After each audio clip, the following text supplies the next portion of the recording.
Hey, this is Alex from the Good Old Boys Fantasy Football Podcast. To see more videos like this from the Good Old Boys, hit subscribe and support this independent podcast. The way that we were drafting on this, it was a 14-round draft on this. Single QB, 2 running backs, 2 wide receivers, 1 tight end, 1 flex, 1 kicker, 1 defense, special team. So a pretty standardized league for a starting roster, and then a few bench spots on top of that one there as well. So pretty standardized draft, right? We tried to make it as close as we could to what most folks are going to see and going to encounter in their in the draft room that night. And we based all of this stuff off of a half-point PPR scoring, right? And part of the reason we do half-point PPR scoring is, 1, we base all of our rankings off of a half-point PPR. And 2, it kind of lands right in the middle in between the standard scoring and full-point PPR scoring. And you can kind of adjust back and forth and really,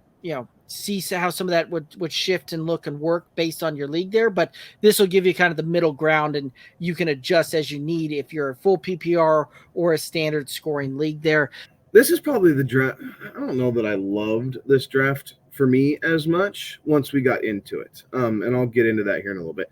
Start with Tyreek as the fourth pick, third receiver off the board. Chose to go that way instead of like an Austin Eckler.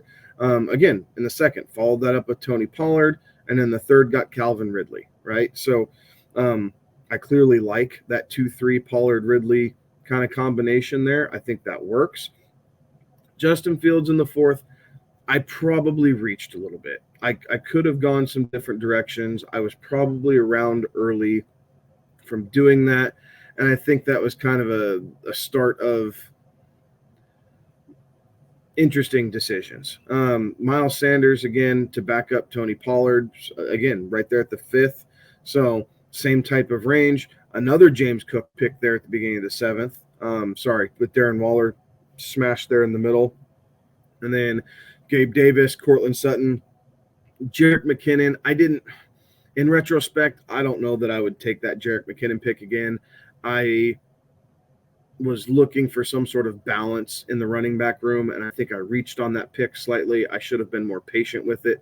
I grabbed Geno, again, just in case, right? Just this Justin Fields, if he gets injured, if his completion percentage just falls through the floor and struggles, that type of thing. So I did add that second quarterback a little earlier, and then Dolphins defense kicker, and then Zamir White. Now, this, with what we did last week, right? Zamir White was starting to be the pick for me late in drafts because we keep getting closer to it, and Josh Jacobs hasn't shown up yet. Now, there's reports that he will, right? This is the latest news. But at the time of doing this, there wasn't. So I was taking late flyers on Zamir White because if he's going to be the guy for a 14th round value, that atones for a lot of sins throughout the draft. If you can pick up a guy in the 14th and he ends up being one of your starting players, or at least into a flex spot in multiple weeks, that's great value there. So it could atone for it if Jacobs doesn't show up. But even if he does, there's no guarantee that he's going to be healthy, right? You might need, or in shape, I think is what I want to say, in shape. So you might need Zamir White for the first couple seasons if you're a Josh Jacobs owner.